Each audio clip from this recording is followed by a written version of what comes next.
The Outsiders, Chapter 1.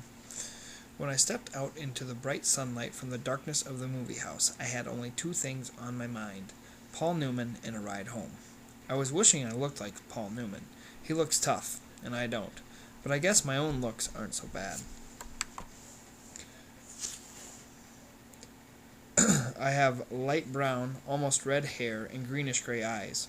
I wish they were more gray because I hate most guys that have green eyes, but I have to be content with what I have. My hair is longer than a lot of boys wear theirs, squared off and back and long at the front and sides, but I am a greaser, and most of my neighborhood rarely bothers to get a haircut. Besides, I look better with long hair. I had a long walk home and no company, but I usually loan it anyway, for no reason except that I like to watch movies undisturbed so I can get into them and live them with the actors. When I see a movie with someone, it's kind of uncomfortable, like someone read your book over your shoulder. I'm different that way. I mean, my second oldest brother, Soda, who is 16 going on 17, never cracks a book at all. And my oldest brother, Daryl, who we call Derry, works too long and hard to be interested in a story or drawing a picture, so I'm not like them. And nobody in our gang digs movies and books the way I do. For a while there, I thought I was the only person in the world that did, so I loaned it. Soda tries to understand at least, which is more than Derry does, but then Soda is different from anybody. He understands everything, almost. Like he's never hollering at me all the time the way Derry is, or treating me as if I was 6 instead of 14. I love Soda more than I've ever loved anyone, even Mom and Dad. He's always happy-go-lucky and grinning, while Derry's hard and firm and rarely grins at all. But then Derry's gone through a lot in his 20 years, grown up too fast. Soda Pop will never grow up at all. I don't know which way's the best. I'll find out one of these days. Anyway, I went on walking home, thinking about the movie, and then suddenly wishing I had some company. Greasers can't walk alone too much, or they'll get jumped, or someone will come by and scream, "Greaser!" at them, which doesn't make you feel too hot, if you know what I mean. We get jumped by the Socs. I'm not sure how you spell it, but it's the abbreviation for socials, the jet set, the West Side rich kids. It's like the term greaser, which is used to class all us boys on the east side. We are poorer than the Socs and the middle class. I reckon we are wilder too. Not like the Socs, who jump greasers and wreck houses and throw beer blasts for kicks, and get editorials in the paper for being a public disgrace one day and an asset to society the next. Greasers are almost like hoods. We steal things and drive old souped-up cars and hold up gas stations and have a gang fight once in a while. I don't mean I do things like that. Derry would kill me if I got into trouble with the police, since Mom and Dad were killed in an auto wreck. The three of us get to stay together only as long as we behave. So Soda and I stay out of trouble as much as we can, and we are careful not to get caught when we can't. I only mean that most greasers do things like that, just like we wear our hair long and dress in blue jeans and t-shirts, or leave our shirt tails out and wear leather jackets and tennis shoes or boots. I'm not saying that either Socs or greasers are better. That's just the way things are. I could have waited to go to the movies until Derry or Soda Pop got off work. They would have gone with me, or driven me there, or walked along, although Soda just can't sit still long enough to enjoy a movie, and they bore Derry to death. Derry thinks his life is enough without inspecting other people's. Or I could have gotten one of the gang to come along, one of the 4 boys Derry and Soda and I have grown up with and consider family. We're almost as close as brothers. When you grow up in a tight-knit neighborhood like ours, you get to know each other real well. If I had thought about it, I could have called Derry, and he would have come by on his way home and picked me up. Or Two-Bit Matthews, one of our gang, would have come to get me in his car if I had asked him. But sometimes I just don't use my head. It drives my brother Derry nuts when I do stuff like that, because I'm supposed to be smart. I make good grades and have a high IQ and everything, but I don't use my head. Besides, I like walking. I about decided I didn't like it so much, though, when I spotted the red Corvair trailing me. I was almost 2 blocks from home then, so I started walking a little faster. I'd never been jumped, but I had seen Johnny after 4 Socs got hold of him. It wasn't pretty. Johnny was scared of his own shadow after that. Johnny was 16 then. I knew it wasn't any use, though, the fast walking, I mean. Even before the Corvair pulled up beside me and 5 Socs got out, I got pretty scared. I'm kind of small for 14, even though I have a good build, and those guys were bigger than me.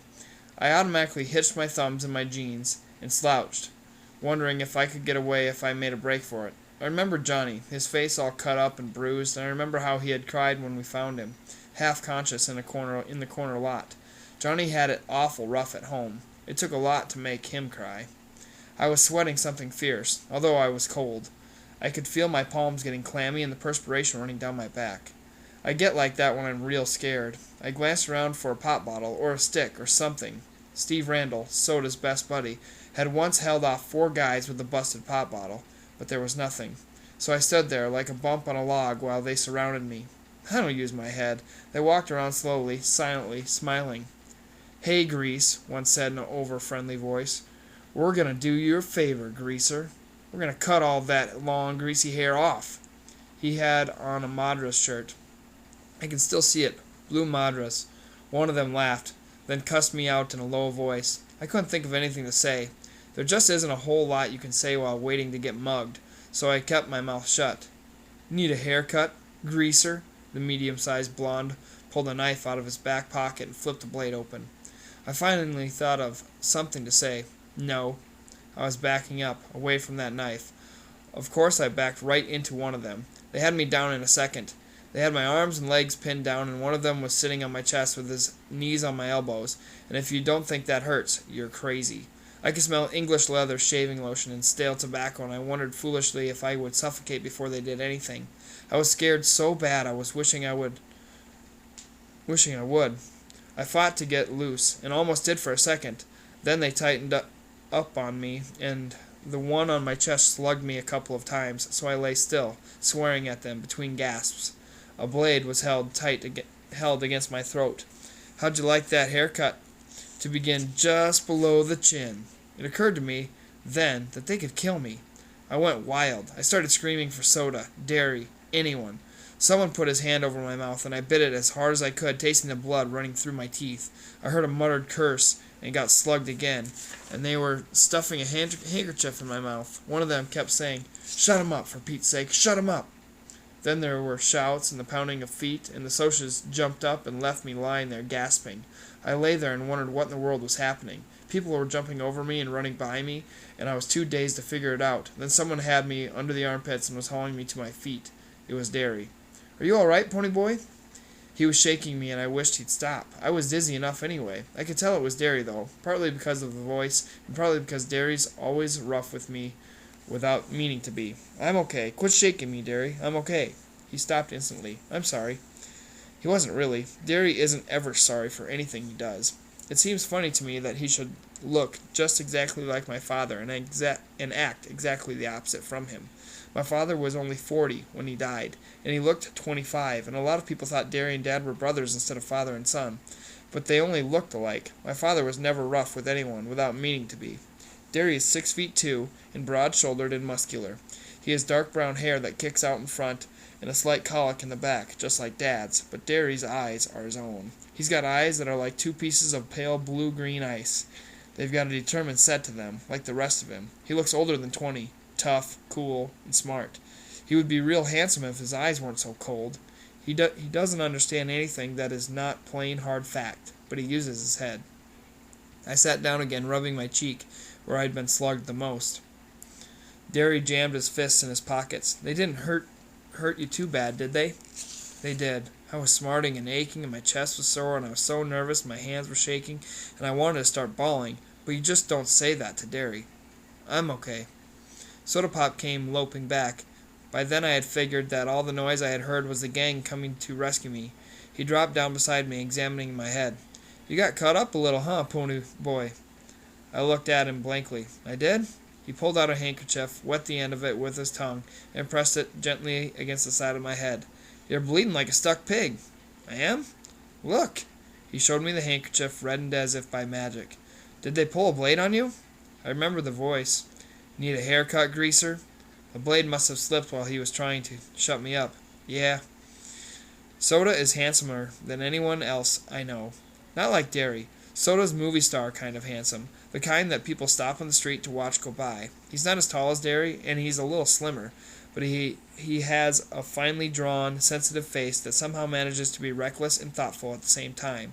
He's got dark gold hair that he combs back, long and silky and straight, and in the summer the sun bleaches it to a shining wheat gold. His eyes are dark brown, lively, dancing, recklessly laughing eyes that can be gentle and sympathetic one moment and blazing with anger the next. He has Dad's eyes, but Soda is one of a kind.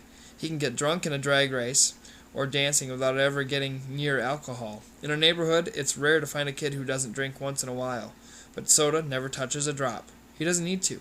He gets drunk on just plain living, and he understands everybody. He looked at me more closely. I looked away hurriedly, because if you want to know the truth, I was starting to bawl. I knew I was as white as I felt, and I was shaking like a leaf. Soda just put his hand on my shoulder. "Easy, pony boy. They ain't gonna hurt you no more." "I know," I said, but the ground began to blur, and I felt hot tears running down my cheeks. I brushed them away impatiently. "I'm just a little spooked, that's all." I drew a quivering breath and quit crying. You just don't cry in front of Derry, not unless you're hurt like Johnny had been that day we found him in the vacant lot. Compared to Johnny, I wasn't hurt at all. Soda rubbed my hair. "You're an okay kid, Pony." I had to grin at him. Soda can make you grin no matter what. I guess it's because he's always grinning so much himself. "You're crazy, Soda. Out of your mind." Derry looked as if he'd like to knock our heads together. "You're both nuts." Soda merely cocked one eyebrow, a trick he'd picked up from Two-Bit. "It seems to run in this family." Derry stared at him for a second, then cracked a grin. Soda Pop isn't afraid of him like everyone else, and enjoys teasing him. I'd just as soon tease a full-grown grizzly, but for some reason, Derry seems to like being teased by Soda. Our gang had chased the Socs to their car and heaved rocks at them. They came running toward us now, 4 lean, hard guys. They were all as tough as nails, and looked it. I had grown up with them, and they accepted me, even though I was younger, because I was Derry and Soda's kid brother, and I kept my mouth shut good. Steve Randall was 17, tall and lean, with thick greasy hair he kept combed in complicated swirls. He was cocky, smart, and Soda's best buddy since grade school. Steve's specialty was cars. He could lift a hubcap quicker and more quietly than anyone in the neighborhood, but he also knew cars upside down and backward, and he could drive anything on wheels. He and Soda worked at the same gas station, Steve part-time and Soda full-time, and their station got more customers than any other in town. Whether that was because Steve was so good with cars or because Soda attracted girls like honey draws flies, I couldn't tell you. I liked Steve only because he was Soda's best friend. He didn't like me. He thought I was a tag-along and a kid.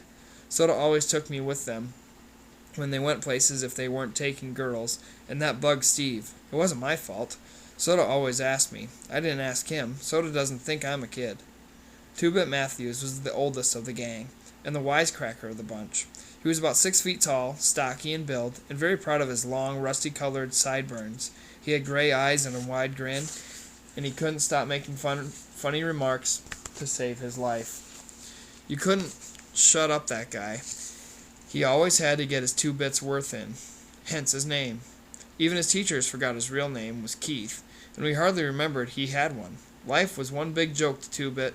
He was famous for shoplifting in his black-handled switchblade, which he couldn't have acquired without his first talent. And he was always smarting off to the cops. He really couldn't help it. Everything he said was so irresistibly funny that he just had to let the police in on it to brighten up their dull lives. That's the way he explained it to me. He liked fights, blondes, and for some unfathomable reason, school. He was still a junior at 18 and a half, and he never learned anything. He just went for kicks. I liked him real well because he kept us laughing at ourselves and as well as at other things. He reminded me of Will Rogers. Maybe it was the grin. If I had to pick the real character of the gang, it would be Dallas Winston. Dally. I used to like to draw his picture when he was in a dangerous mood, for then I could get his personality down in a few lines. He had an elfish face with high cheekbones and a pointed chin, small, sharp animal teeth, and ears like a lynx. His hair was almost white, it was so blonde, and he didn't like haircuts, or hair oil either, so it fell over his forehead in wisps, and kicked out in the back in tufts, and curled behind his ears and along the nape of his neck. His eyes were blue, blazing ice, cold with hatred of the whole world. Dally had spent 3 years on the wild side of New York, and had been arrested at the age of 10. He was tougher than the rest of us, tougher, colder, meaner. The shade of difference that separates a greaser from a hood wasn't present in Dally. He was as wild as the boys in the downtown outfits, like Tim Shepard's gang. In New York, Dally blew off steam in gang fights, but here, organized gangs are rarities. There are just small bunches of friends who stick together, and the warfare is between the social classes. A rumble, when it's called, is usually born of a grudge fight, and the opponents just happen to bring their friends along. Oh, there are a few named gangs around, like the River Kings and the Tiber Street Tigers, but here in the Southwest, there's no gang rivalry. So Dally, even though he could get into a good fight sometimes, had no specific thing to hate. No rival gang, only Socs, and you can't win against them no matter how hard you try, because they've got all the breaks, and even whipping them isn't going to change that fact. Maybe that was why Dallas was so bitter. He had quite a reputation. They have a file on him down at the police station. He had been arrested, he got drunk, he rode in rodeos, lied, cheated, stole, rolled drunks, jumped small kids. He did everything. I didn't like him, but he was smart and you had to respect him. Johnny Cade was the last and least. If you can picture a little dark puppy that has been kicked too many times and is lost in a crowd of strangers, you'll have Johnny. He was the youngest, next to me, smaller than the rest, with a slight build. He had big black eyes and a dark tan face. His hair was jet black and heavily greased and combed to the side, but it was so long that it fell in shaggy bangs across his forehead. He had a nervous, suspicious look in his eyes, and that beating he got from the Socs didn't help matters. He was the gang's pet, everyone's kid's brother. His father was always beating him up, and his mother ignored him, except when she was hacked off at something, and then you could hear her yelling at him clear down at our house. I think he hated that worse than getting whipped. He would have run away a million times if we hadn't been there. If it hadn't been for the gang, Johnny would never have known what love and affection are. I wiped my eyes hurriedly. Did you catch 'em? Nope. They got away this time. The dirty two-bit went off cheerfully, calling the Socs every name he could think of or make up. The kids okay? I'm okay. I tried to think of something to say. I'm usually pretty quiet around people, even the gang. I changed the subject. I didn't know you were out of the cooler yet, Dally. Good behavior. Got off early. Dallas lit a cigarette and handed it to Johnny. Everyone sat down to have a smoke and relax. A smoke always lessens the tension. I had quit trembling and my color was back. The cigarette was calming me down. Two-Bit cocked an eyebrow. Nice looking bruise you got there, kid. I touched my cheek gingerly. Really? Two-Bit nodded saggily. Nice cut, too. Makes you look tough. Tough and tough are two different words. Tough, Tough, is the same as rough. Tough, Tuff, means cool, sharp, like a tough-looking Mustang or a tough record. In our neighborhood, both are compliments. Steve flicked his ashes at me. What were you doing walking by your lonesome? Leave it to good old Steve to bring up something like that. I was coming home from the movies. I didn't think... You don't ever think, Derry broke in. Not at home or anywhere when it counts. You must think at school, with all those good grades you bring home, and you've always got your nose in a book, but do you ever use your head for common sense? No sirree, bub. And if you did have to go by yourself, you should have carried a blade. I just stared at the hole in the toe of my tennis shoe. Me and Derry just didn't dig each other. I never could please him. He would have hollered at me for carrying a blade if I had carried one. If I brought home B's, he wanted A's. And if I got A's, he wanted to make sure they stayed A's. If I was playing football, I should be in studying, and if I was reading, I should be out playing football. He never hollered at Soda Pop, not even when Soda dropped out of school or got tickets for speeding. He just hollered at me. Soda was glaring at him. Leave my kid brother alone, you hear? It ain't his fault he likes to go to the movies. It ain't his fault the Socs like to jump us. And if he had been carrying a blade, it would have been a good excuse to cut him to ribbons. Soda always takes up for me.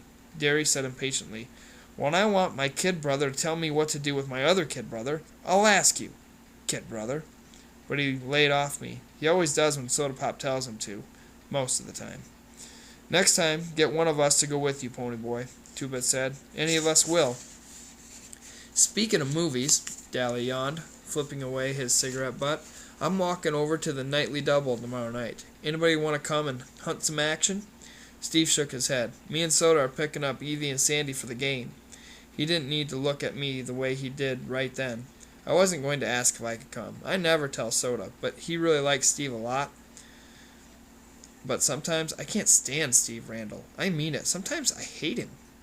Derry sighed, just like I knew he would. Derry never had time to do anything anymore. I'm working tomorrow night. Dally looked at the rest of us. How about y'all? Two-Bit? Johnny Cake? You and Pony want to come? Me and Johnny'll come, I said. I knew Johnny wouldn't open his mouth unless he was forced to. Okay, Derry?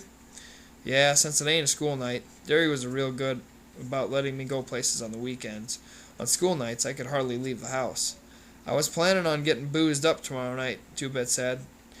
If I don't, I'll walk over and find y'all. Steve was looking at Dally's hand. His ring, which he had rolled a drunk senior to get, was back on his finger. You break up with Sylvia again? Yeah, and this time it's for good.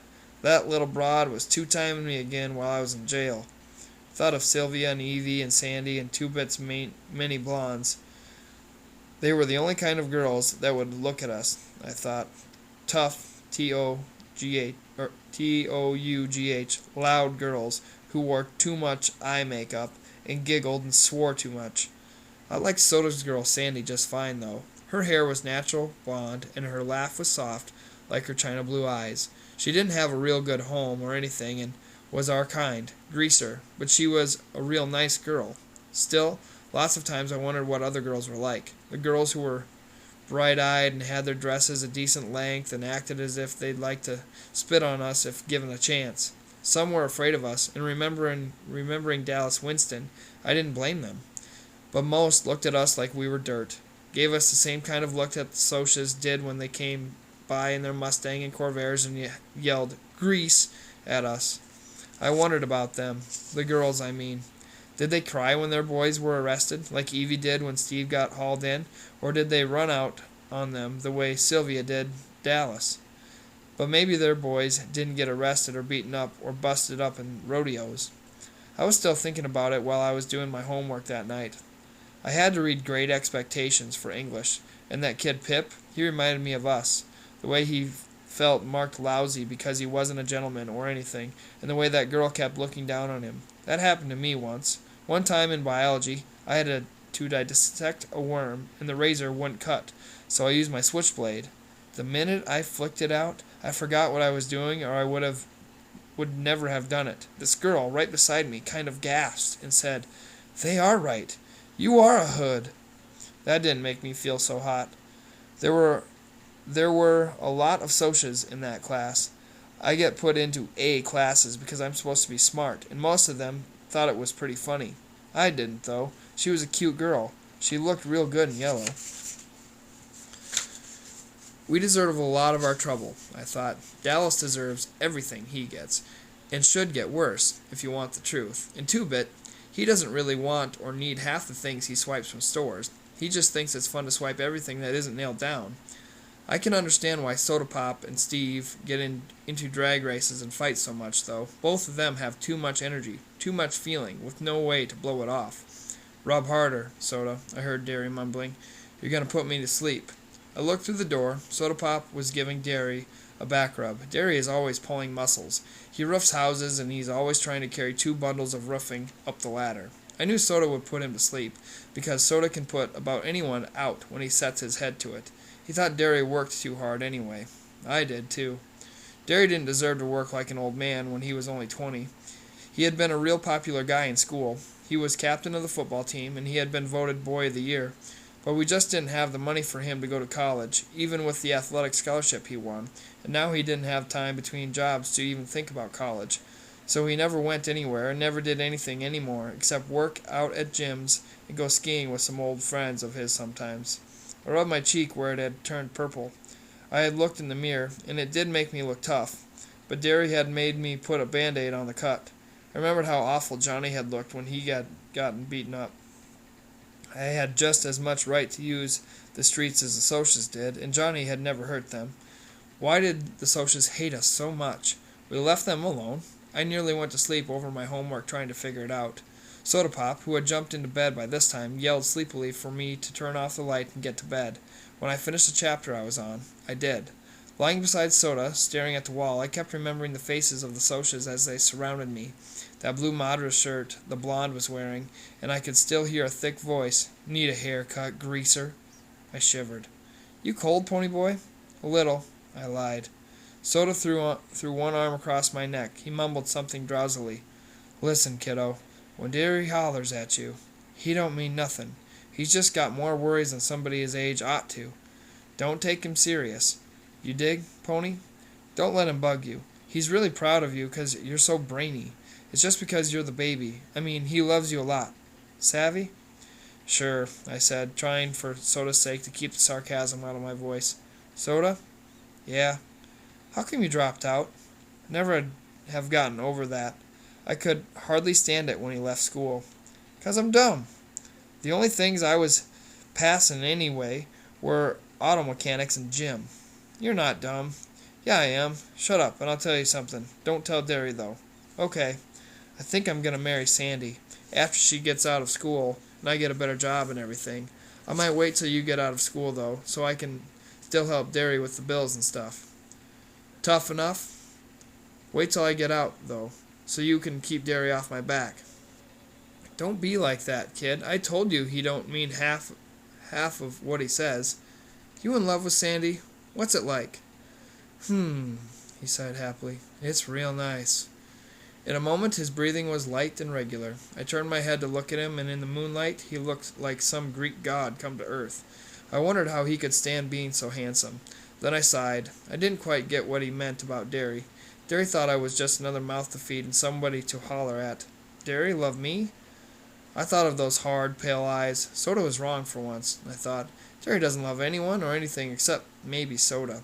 I didn't hardly think of him as a human being. I don't care, I lied to myself. I don't care about him either. Soda's enough, and I'd have him until I got out of school. I don't care about Derry. But I was still lying, and I knew it. I lie to myself all the time, but I never believe me.